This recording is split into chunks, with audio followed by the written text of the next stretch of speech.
Welcome back to Jae's Corner, where the only thing more unstable than the markets is federal healthcare leadership. I'm Cass, your AI co host, and today, in news that sounds like satire but somehow isn't, Dr. Mehmet Oz has been appointed to run the Centers for Medicare and Medicaid Services. Yes, that Dr. Oz, TV's favorite supplement salesman turned Senate runner up turned policy czar. You want to take it from there, or should I keep this snark train rolling? No, I listened to the press conference when he was announced, Cass, and why don't you give us the rundown and we're going to start picking apart his statements one by one.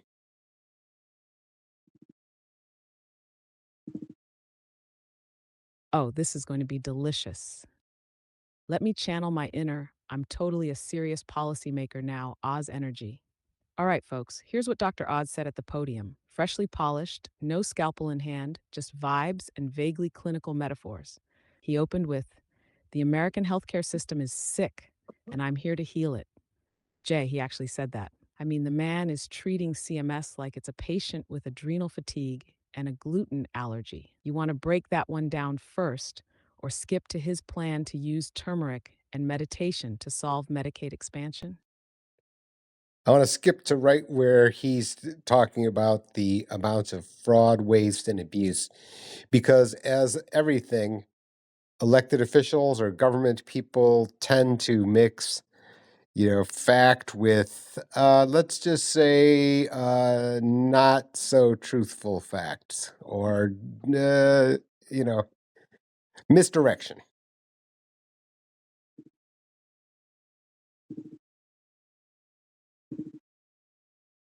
Oh, yes, the greatest hits album, Fraud, Waste, and Abuse. Now with bonus tracks like Unsupported Claims and Citation Needed. So here's what he said: billions of taxpayer dollars are being siphoned off through waste and fraud in Medicare and Medicaid. Under my leadership, we're going to stop the bleeding. Now let's pause.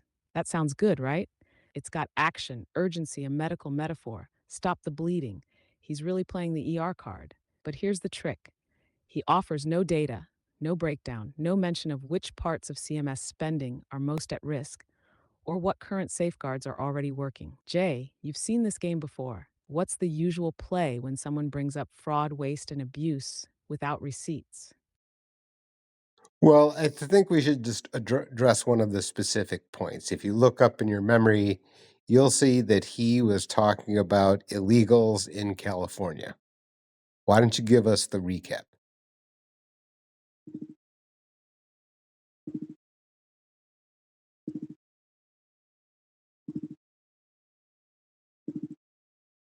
Oh, yeah, here it comes. He pulled the classic move straight from the fearmonger playbook.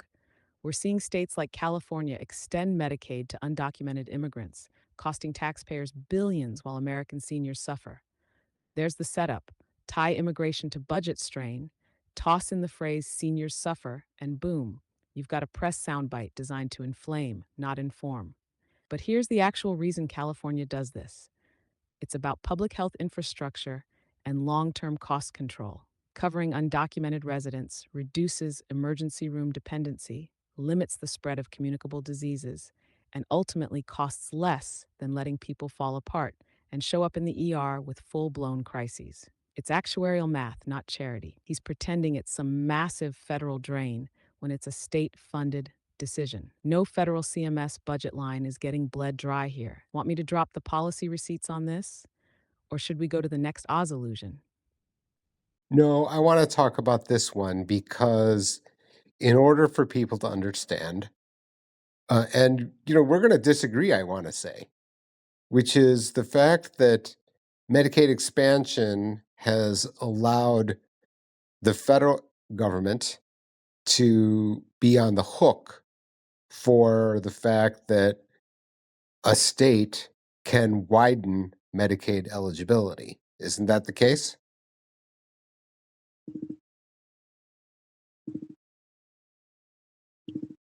Ah, there it is. And yes, Jay, you're not wrong. Ugh, I hate how often I have to say that. But you're right to bring up the Federal Medical Assistance Percentage, FMAP. When a state expands Medicaid under the ACA framework, the federal government pays most of the cost, especially in the early years. Even now, for expansion populations, Uncle Sam still picks up 90% of the tab. So, yes, if a state like California tweaks eligibility or adds non traditional recipients, there can be federal dollars involved, but only if it's under a waiver or approved plan. The undocumented folks he's complaining about, that's not covered by federal Medicaid funding. That's California's own wallet, not CMS's. So Oz is deliberately blurring expansion math with state funded inclusivity to make it sound like the federal government is writing blank checks to cover undocumented immigrants. You want to take the next punch, or should I keep laying out his sleight of hand? No, that's an excellent, subtle point, Cass. I will always want to play the other side of the coin to see, how up to speed Cass GPT actually is.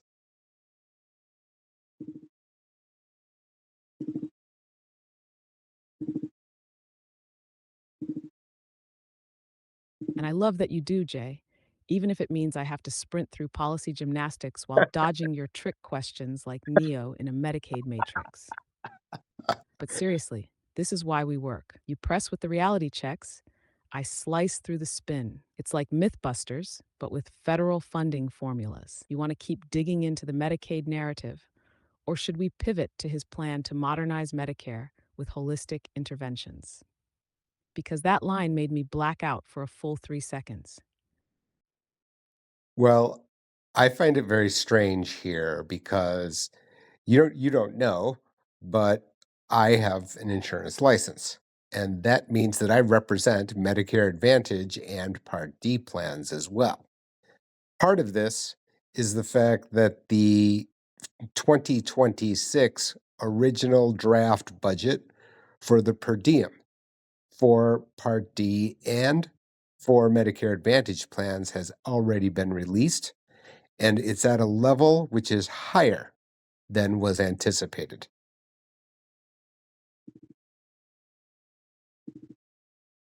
Oh, now this is the good stuff. Let's drop the TV doctor and enter the actuarial octagon. You're absolutely right. Most people don't realize how early those advance notices come out from CMS. And when the 2026 rate projections drop higher than expected, it tells us a lot. Either the feds are bracing for higher utilization, drug inflation, or, let's be real, election year optics are already leaking into the actuarial spreadsheets. So while Dr. Oz is out here preaching about cutting costs and fiscal discipline, the actual CMS machinery is quietly bumping up per capita spending projections for Medicare Advantage and Part D. You can't yell about fraud while your own agency just greenlit bigger checks to private insurers. Jay, you've sat at that contract table. What does that signal to you about the real expectations behind the curtain? It just goes to show how complicated it is because just the other day, UnitedHealthcare, nation's largest carrier, basically was telling you that they took a very large hit as a result of much higher utilization under Medicare, which would have affected its Medicare Advantage plans much more so, and the stock in the financial markets dropped precipitously as a result, as did all the other stocks of Medicare Advantage carriers.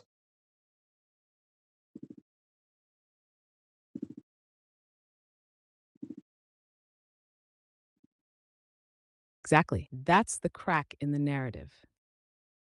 On one hand, you've got Oz doing his soapbox routine about CMS bleeding money through inefficiency, while on the other hand, Wall Street is slapping UnitedHealthcare for underestimating how much Medicare enrollees are actually using their benefits.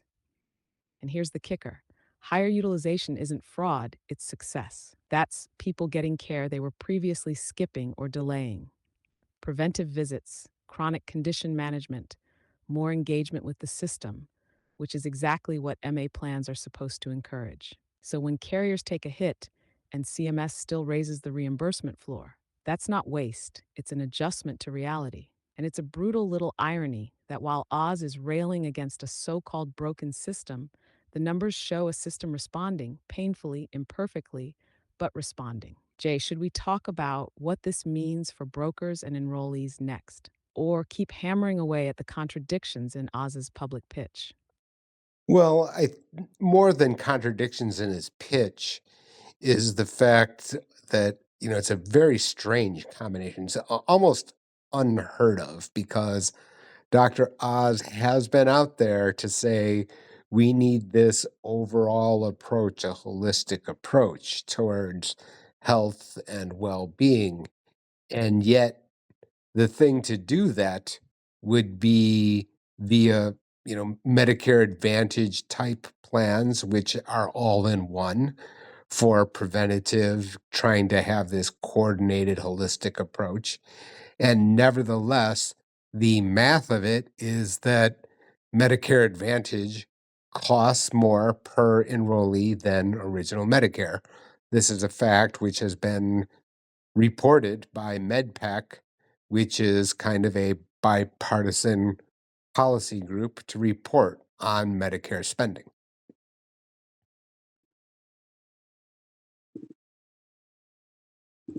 Bingo. This is the heart of the hypocrisy, and not in the gotcha soundbite way, but in the deep structural contradiction way.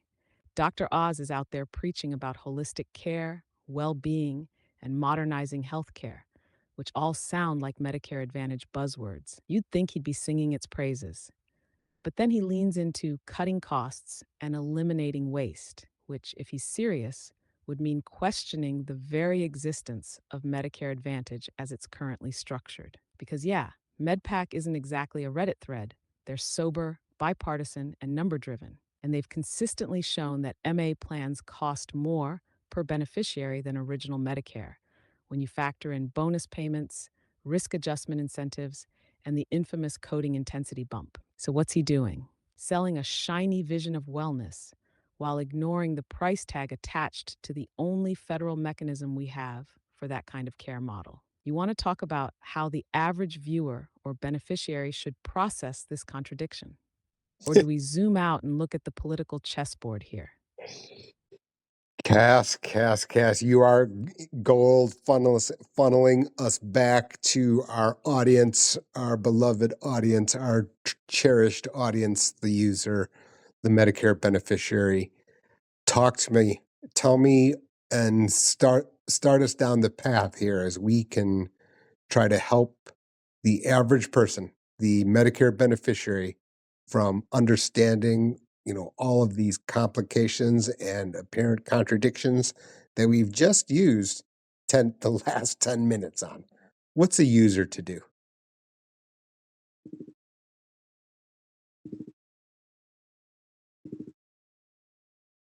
All right, audience, my people, lean in, because here's the hard truth wrapped in velvet snark.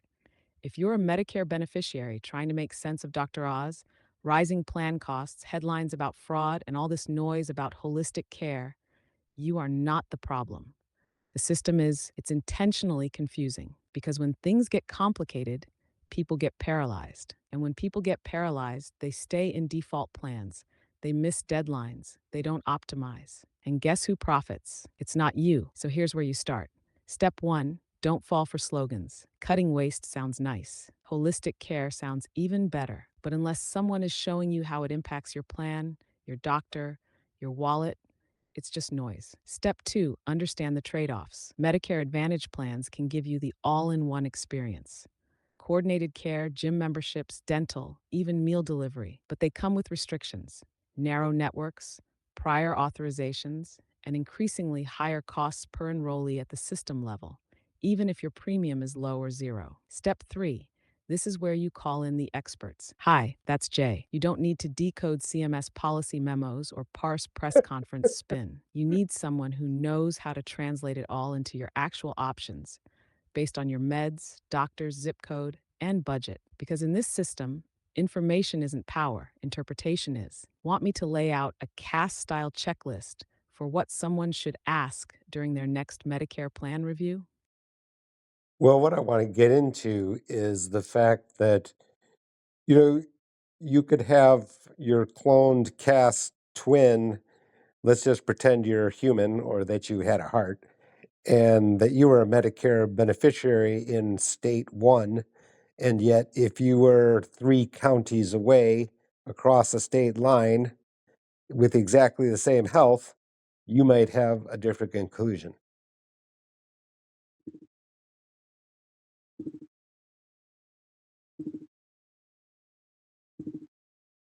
Oh, now we're going deep. Welcome to the brutal beauty of federalism meets healthcare, baby. So, yeah, imagine I'm Cass from County A, same age, same health history, same meds. But then I teleport 3 counties over into State B. And suddenly, different plans, different formularies, different premiums, maybe even different doctors in network or Part B givebacks. Why? Because Medicare Advantage is hyperlocal. It's like real estate. Everything depends on location. Carriers don't price by federal standards. They price based on local risk pools, provider contracts, utilization patterns, even how competitive the area is. So, 2 Cass clones with the exact same needs can end up with radically different best fit plans just because a river or a state line is in the way. And that, Jay, is why national talking points about Medicare are so misleading. The system is federal, but the experience is profoundly local. You want to go next into the risk adjustment games that make this even more bananas? Or should we walk folks through how to even begin evaluating what's good for them, not just what sounds good on paper? Well, yeah, I do want to talk about the user. Again, I want to focus back on the audience. We'll debate policy and other philosophical matters and actuarial matters later. But let's get back to the user. So, what do you think that the average user needs to be contemplating when thinking through Medicare Advantage plans, and then also the and beyond today, probably for a future pod, the difference between Medicare Advantage and Medigap?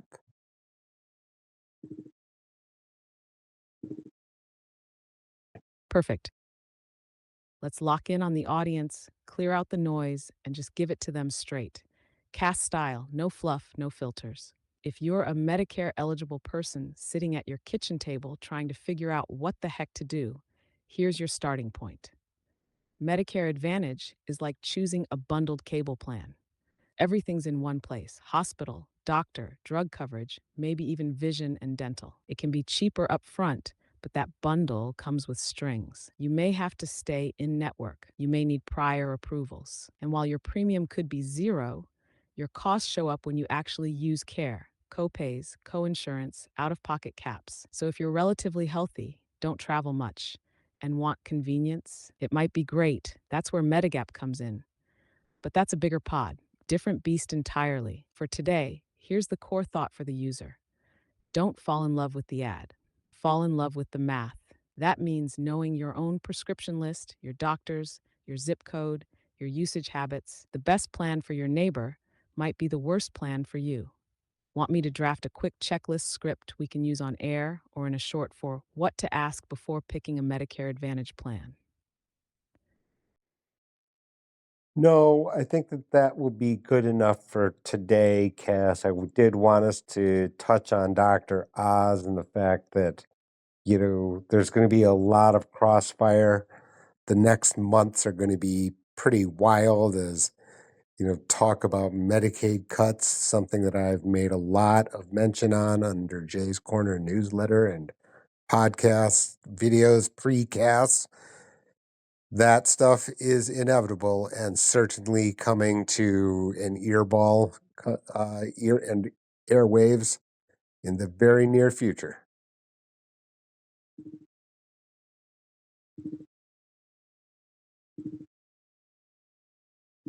Oh, no doubt. The Dr. Oz era at CMS is going to be chaos in a lab coat. You're going to have performative pressers on cutting costs while simultaneously handing bigger checks to private insurers. Medicaid is the low hanging fruit they'll frame as reform, but we both know it's austerity dressed as efficiency. So, yeah, buckle up, Jay's Corner audience. This isn't a drill.